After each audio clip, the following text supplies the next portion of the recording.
Hey, children, here are the emotions you mistake for love. Number 6, fear of being alone. You're scrolling through social media at midnight, watching everyone post their perfect couple photos. Your ex just updated their relationship status. Your friends are all pairing up, and suddenly you're texting that person you're not even sure you like just because the thought of being single feels terrifying. Congratulations, you just mistook loneliness for love. Here's what's actually happening. Your brain is in panic mode. Being alone triggers ancient survival instincts because historically, isolation meant danger. So your brain desperately latches onto anyone available, convincing you that they're the one when really, they're just the one who's here right now. You're not falling in love. You're falling into a safety net. The relationship feels intense because you're running from something, not running towards someone. Real love doesn't feel like desperation. It feels like a choice. The person you're with should be someone you genuinely want, not just someone filling a void shaped like human companionship. You'll know the difference because one makes you feel complete, while the other just makes you feel empty. Huge difference. So next time you're about to confess feelings at 2 a.m. after binge watching romantic comedies alone, ask yourself,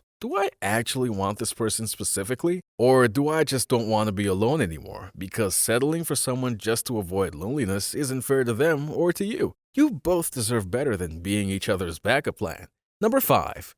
Jealousy diagnosed as passion. You see them talking to someone else and your chest tightens, your stomach drops. You feel this overwhelming urge to intervene, to mark your territory, to make sure everyone knows they're yours. And when they notice you're upset and give you attention, it feels good. You tell yourself, I just care too much. This intensity must mean I'm deeply in love. Wrong. That's not love. That's possessiveness having an identity crisis. Here's the truth. Jealousy releases the same chemicals as attraction, dopamine and adrenaline, which is why it feels so similar to passion. Your brain literally can't differentiate between I love you and I own you.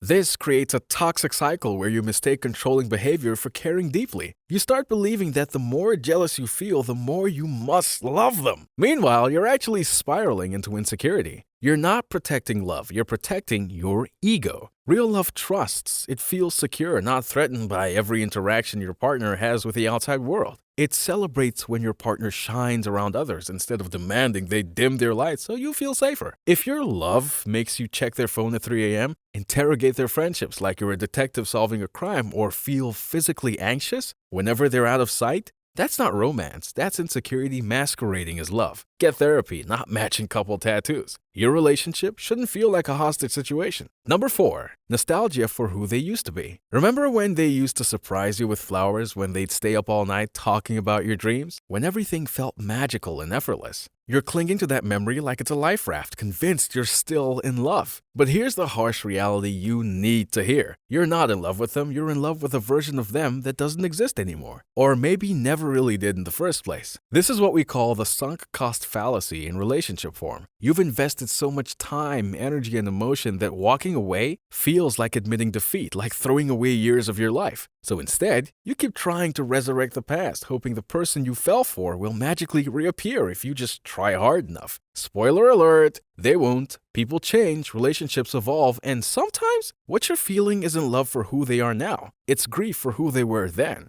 The real person standing in front of you deserves someone who loves them in the present tense, not someone constantly comparing them to their highlight reel from 2 years ago. If you spend more time reminiscing about the good old days than enjoying today, you're not in love. Love lies in the present, not the past. Number 3, the thrill of the chase. They're mysterious, unpredictable. They text back sometimes, ghost you other times. They're hot, then cold, then hot again. Your entire day revolves around whether they'll respond. When they finally do, it's like winning the lottery. Fireworks, butterflies, your heart races. You feel alive in a way you haven't in months. You think, this must be love. I've never felt this intensely about anyone before. Yeah, because you're literally addicted to the uncertainty. Here's what your brain is actually doing.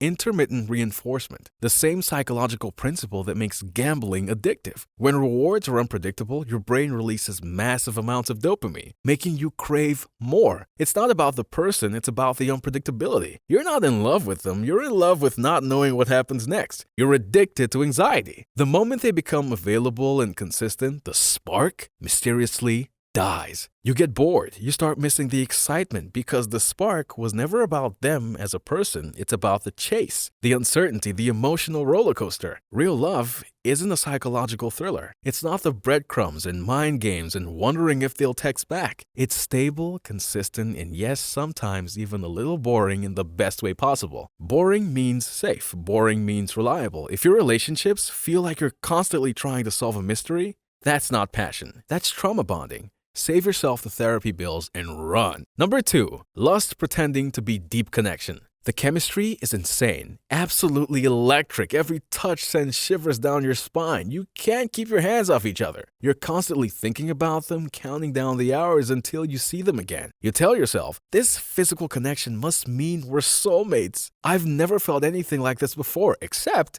have you ever actually had a deep conversation? Do you know their fears, their childhood dreams, their core values, their life goals? Or do you only know what they look like without their shirt on or how they take their coffee? This is your brain on hormones, specifically oxytocin and dopamine, the chemical cocktail that makes everything feel profound when really it's just biological. Physical attraction is incredibly intense and it absolutely can cloud your judgment worse than beer goggles could ever. You mistake intense sexual chemistry for emotional compatibility. This is why you end up 3 months in realizing you have absolutely nothing in common except amazing physical compatibility and a shared Netflix password. Lust isn't love. It's a preview, not the full movie. It's the trailer that makes everything look incredible. But then you watch the actual film and realize the best parts were already in the trailer. Real love includes attraction. Obviously, nobody's saying you should be with someone you're not attracted to. It's built on understanding, mutual respect, shared values, and a genuine connection that exists beyond the bedroom. If the relationship falls apart the moment you're not physically together, or if you run out of things to talk about after the physical novelty wears off, you weren't in love, you were in heat, and that's okay to admit. Just don't mistake it for something deeper. Number 1, codependency masquerading as devotion. You can't imagine life without them. They're your entire world, your sun, your moon, your everything. You've abandoned hobbies you used to love, distanced yourself from friends who've known you for years, and your identity has completely merged with theirs. You think this is what true love looks like. Being completely devoted, putting their needs first always, sacrificing everything. Actually, what you've created is an unhealthy dependency that benefits absolutely no one. Here's the psychological reality nobody wants to hear. Codependency feels exactly like love because it's intense and all-consuming. But it's actually fear of abandonment dressed up in romantic clothes. You're not completing each other like puzzle pieces. You're losing yourselves and calling it romance. Real love is two whole, complete people choosing to share their lives, not two broken halves desperately clinging together to form one semi-functional human. If the thought of them leaving doesn't just make you sad, it also makes you question who you are without them, or if you can't remember what you liked doing before you met them, that's not love. That's codependency, and the scariest part, it feels so much like love that you'll defend it fiercely, convinced this level of intensity and sacrifice is what romance should be. But healthy love has boundaries. It creates individual growth. Real love is calm, not boring, but peaceful. It's choosing someone when chemicals fade and reality sets in. It's seeing their flaws clearly and staying anyway. It's security without possession, passion without chaos, intimacy without loss of self.